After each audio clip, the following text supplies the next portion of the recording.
Good evening friends, কেমন আছো তোমরা? তো আশা করি অনেক ভালো আছো।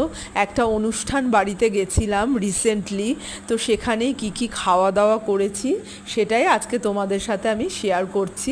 তো এখানে ছিল ভাত ফার্স্টে, তারপর ছিল শাকটা বাদাম দিয়ে ভাজা হয়েছিল, খুবই টেস্টি হয়েছিল খেতে।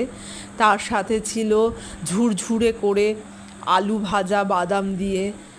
তার সাথে ছিল আলু ভাজার সাথে অবশ্যই থাকবে মুগের ডাল সবজি দিয়ে।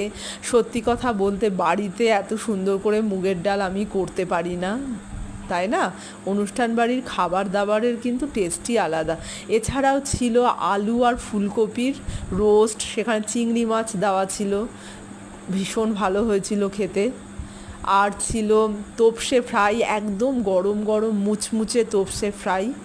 এছাড়া ছিল সর্ষে পোস্ত দিয়ে পাবদা মাছ এবং কাতলা মাছের সাইজগুলো অনেক বড় ছিল, খুব টেস্টি ছিল।